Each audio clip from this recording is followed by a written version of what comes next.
This is an entire history of my love life, so buckle up. It's called The Ground. You land on a ridge 6 feet down the cliff and believe you have fallen from the dread summit and survived. You think, this is the ground. Till you notice the larks passing at eye level, drop a cufflink and fall 50 feet into the open palm of another ridge. Deeper in, scratched, closed, torn, you've lost a shoe, but you think, this is the ground. I can bake that lasagna now. Till a kite gets snagged in your hair. Your feet meet a plunging carpet, now you're hanging by your necklace from a branch, thinking, this is the ground. Let's buy a puppy. As you sit in your bracken chair, as you fall in your chair like a lopped flower head, face planting, yes, ground, in a tree, wind burnt for momentum, whiplashed by your own screams, ups, ups, then ups, straddling a lamppost, a pillar, a shed, each time believing this is the ground, believing you've survived, falling, landing, falling out, who knows how long you've been travelling down this thing, held in the loosening, tightening fist of a giant with a featureless face. Thud. At last, I can put up that shelf, make that baby. You lie and let your bones heal, looking up at the distance, experiencing plateau for the first time, cold, hard, real, the opposite of air. You shake like a prodigal astronaut.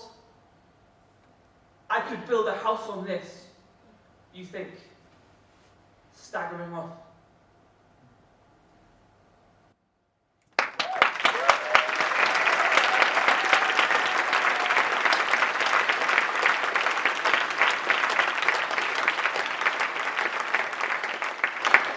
Bizarre feeling as a poet when you get applauded for your own personal failures. You know what I mean? It's the only context. This next poem, I was asked to write a poem about gay pride, and I thought I'd find it easy because it's something I've thought about since I was about 13. But I didn't, because gay pride is not like any other type of pride, because it shouldn't have to exist. It's a counter-emotion to being told to feel ashamed. So it's got hurt in it, and anger in it, and sadness in it. It's like every sequin represents the amount of darkness that it's had to overcome, and we're gonna need like a fuckload of sequins forever. That's why you need feather boas and rainbows, you know, to counteract all the dark. I was researching this club called the Gateways, which is one of the few places that lesbians could meet safely in London in the 1930s, 40s. And on Wikipedia, the description of it is through a green door, down a steep flight of stairs, into a windowless cellar. And I thought it's quite rare that the literal description of a place is also a metaphor for how it would make you feel, both, you know, personally and politically. This is a poem called Dive Bar. Through a red door, down a steep flight of stairs, into a windowless cellar, with sweating walls, an ingenue in a smoking jacket sits astride a piano. As a host of swaying women sing, "Your secret's safe with me." And one invites you into the privacy of a kiss, all these dark, clandestine places. And you find yourself imagining a very tiny woman walking straight into her mouth, through a red door, down a steep flight of throat, into a windowless cell with breathing walls, an ingenue in a smoke jacket sits astride a piano. As a host of swallowed women sing, "Your secrets in a safe." The barmaid shakes a custom cocktail she calls a private kiss, all these dark, half-eaten faces. And you find yourself imagining a tiny, tiny woman walking straight into her mouth, through a red breath, down a dark thought, into a swallowed sense with shrinking walls, an innuendo in stomach acid, slops astride a piano.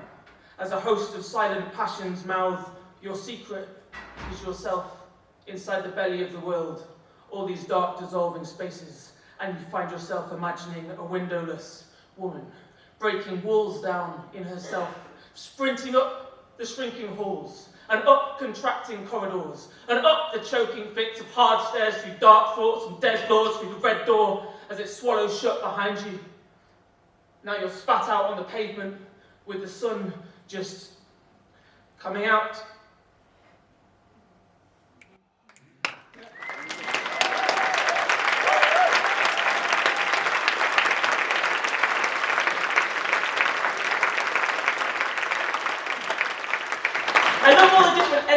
poems, you know. I don't think you can be a poet unless you enjoy making people feel uncomfortable in lots of different ways, you know. And because it's such awkward intimacy, you know. Some poems they land and everyone's like, oh, thank God, that's definitely over. And then some poems they just like hover menacingly above the ground, and people are like, oh shit, I don't know what's happening. And then sometimes you get a pause where it's like people are trying to clap a bubble that's going past. It's great. I enjoy it all. I enjoy it all. See? Like, you can do that! It's amazing! I was teaching the poetry course once, and it was a week-long course, and on the final day, I saw a man who's in the corner of the garden, and he'd got this burning shoebox. And I went over worrying about him, and he turned around, and he had tears running down his face, and he said that he was trying to let go of someone, and he'd made a little statue and burnt it. Anyway, it took me about 4 years to know how to write about it, and it's just a little sonnet. It's called the Insurmountables. Let's say a married man with tears for eyes made a talisman from a feather and a dead butterfly and burnt it in the corner of the garden. And far away, a woman felt a burning, felt a cloud pop in her ribs, a sudden terrifying lightness in her hand, jolted in her chair like someone falling in a dream, and her husband said, "What's wrong?" And she said, "Nothing." As the wings caught fire, and fire became flight, and the dead butterfly translated into smoke, and something was released back into the wild and untrained air, where love is born, before we take it home.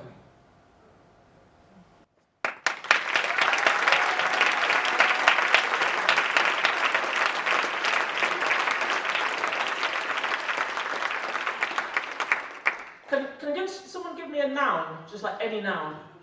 Plank. Plank. Good. Thank you. That's good. This is a poem called Anaesthetic. Send me one word. Any word. Lozenge. Lysol. Shellac. Mushroom. Ditto, and I'll feel better. For an hour until the pain comes back, and then I'll need 2 words. Any 2 words. Dessert fork. Frosty Fields, shipping agency, and I'll feel better for 45 minutes, and then I'll need 3 words. I love you. Boom. I'll feel better for a whole entire day. Just smacked off my face on reciprocation. Say it again. Say it twice. I love you is 6 words, and I'll pimp it up, add so much with all my heart until I die, and I'll feel better for a minute, and then I'll get sick, itchy, fist banging on your door at night, demanding words. You owe me 10 words. I can't bear this anymore. I'm going crazy without you. Say that. I'll scrape up the butts of old words from past messages and suck on them till my lips burn. I'll start asking for things that don't make sense. Carve love into my leg. Spray paint the walls of my room. Inject me with kisses. Make my blood read it. I'll get the twitches, the shakes, the cold sweats, the dream where I'm 3 foot tall, whispering, "Speak to me."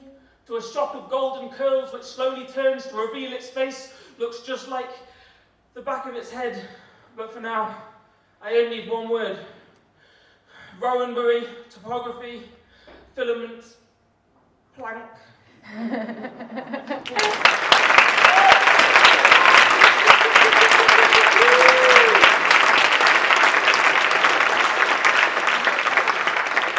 Thank you very much for having me at your bonanza. And yeah, there's some books out there and things like that. But this last poem, I was imagining if my romantic life was translated into a town, what would that town look like? This is a poem called Loveborough. Walk off!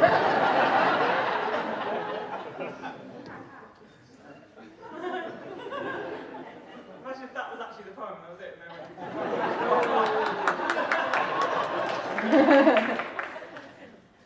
No one dies here, or chews their food properly. We break bread rolls in half and choke until we gulp. We stay up all night talking animatedly to dial tones. We hit small children whenever we gesticulate. Occasionally someone faints and we hold a funeral, then applaud and cheer when they inevitably revive, shouting, "It's a miracle." We shout miracle a lot.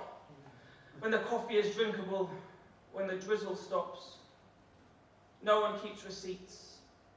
Our tenement buildings are modelled after comfortable Scandinavian prisons, so we get our groceries home delivered. Chill out most of the year, lightly repent. Everyone has a running machine facing a blue wall. The most beautiful woman in the world around here is called Samantha, and she loves me. She sent me a letter telling me so. I read it to my cactus, and it flowered. My yearning often paralyses me in my armchair for entire days. Samantha leaves long voicemails screaming, "Wake up, petrified I'm dead." She's adorable like that. I'm an addict. I keep a pill at the roof of my mouth but never swallow it. I will never swallow it. No one dies here or grinds their pepper. We pour peppercorns onto our pasta. In our crumbling music halls, we sing about finality, but then trail off before the last verse, pour a big wine. We don't end romances, we let them overlap indefinitely until we forget their names. Christmas is a shit show. Everything comes out. We spent ages stuffing all the lies back into ourselves. Samantha says she wants to move to a different town. She says our local traditions are enfeebling.